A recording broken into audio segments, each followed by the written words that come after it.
প্রিয় দর্শক এবং সম্মানিত বিচারক, এতক্ষণ কে সেরা ক্রিকেটার এ বিষয়ে আমার সতীর্থ বিতার্কিকদের বক্তব্য শুনছিলাম। আমি এমন একজনকে নিয়ে বলবো যে নিজেই আপনাকে তার সেরা ভক্ত হতে বাধ্য করবেন। একের ভিতর সব, বাংলার নবাব সাকিব আল হাসান। আমার সাকিব, আমাদের সাকিব, 18 কোটি মানুষের সাকিব। দেশের তাবৎ সুন্দরীরা ক্রিকেটার বলতেই বোঝে গ্ল্যামার বয় সাকিব।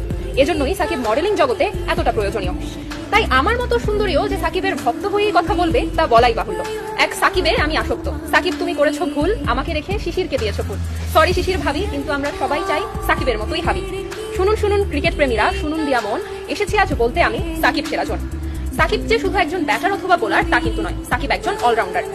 একটি দুটি বছর নয়, টানা এক দশক যাবৎ শীর্ষ অলরাউন্ডারের রেকর্ডের অধিকারী সাকিব আল হাসান এখনো পর্যন্ত একদিনের আন্তর্জাতিক ক্রিকেট এবং টেস্টে নিজের সর্বোচ্চ র্যাঙ্কিং ধরে রেখেছেন। একদিনের আন্তর্জাতিক ক্রিকেটে বাংলাদেশের হয়ে সর্বোচ্চ উইকেট শিকারী এবং টি-20তে সর্বোচ্চ রানের অধিকারী একমাত্র সাকিব আল হাসান, এবং এরই সাথে সারা বিশ্বে সর্বোচ্চ উইকেট শিকারী টি-20তে আমাদের সাকিব আল হাসান। সাকিবের জাতীয় দলে অভিষেক হয় 2006 সালে।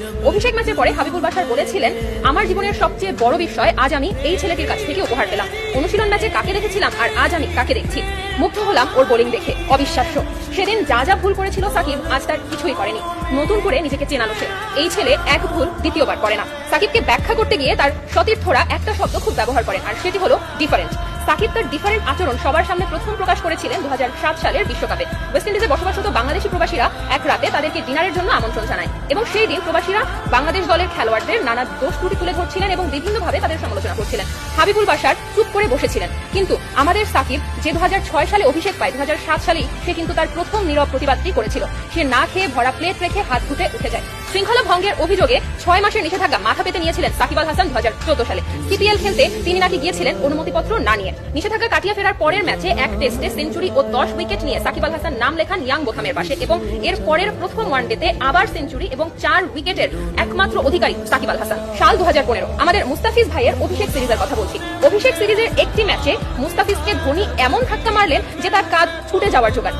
সেদিনও কিন্তু প্রতিবাদটি আমাদের সাকিব ভাই করেছিলেন, এবং যে কারণে ম্যাচ ফি থেকে 75% কাটা পড়েছিল ধোনির। 2018 সালে শ্রীলঙ্কার বিপক্ষে নিদাহাস ট্রফিতে বিতর্কিত আম্পায়ারিং এর কারণে সতীর্থদের মাঠ ছেড়ে চলে আসতে বলেন সাকিব আল হাসান। সেদিনও বাঘের মতো গর্জনটি আমাদের সাকিব তুলেছিলেন। শুধু 22 গজে ব্যাটে বলে ঝড় তোলাতেই সীমাবদ্ধ নেই সাকিব আল হাসান।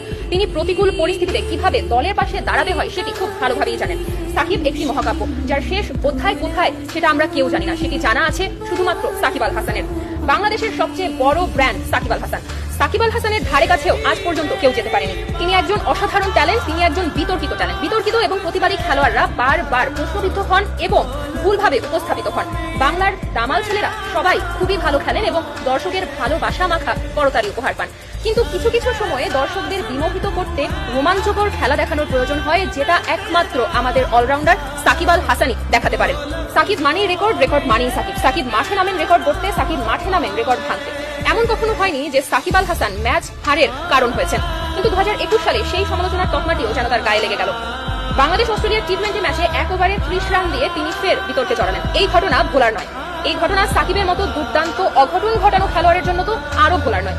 ইটের জবাব পাটকেলে দিতেই হয়তোবা সাকিব এই ঘটনাটি ভোলেননি, এবং ঠিক পরের ম্যাচে 9 রানে 4 উইকেটের বুমেরাং হয়ে জবাবটি ফিরে এসেছিল, যেটি হয়তোবা খোদ অস্ট্রেলিয়াও ধারণা করতে পারেননি। সাকিব সেদিন আবারও প্রমাণ করেছিলেন যে তিনি এক ভুল দ্বিতীয়বার করেন না। সাকিব আমাদের তার মাহাত্ম্য জানান দিয়েছেন বারবার। ওটা এক জেনারেশন যাকে দেখে শিখেছে বারবার, যাকে দেখে আমরা শিখেছি আমরাও জিততে পারি, আমরাও ছিনিয়ে আনতে পারি জয়। ব্যাটে আর বলের লড়াইয়ে একটুও ছাড় নয়। সাকিবের উঠতি বয়সে কথাসাহিত্যিক হুমায়ুন আহমেদ সাকিবের মাহাত্ম্য বুঝতে পেরেছিলেন, এবং এই কারণে তিনি তার আত্মজীবনীমূলক বই ফাউন্টেন পেন উৎসর্গ করে গেছেন সাকিব আল হাসানকে।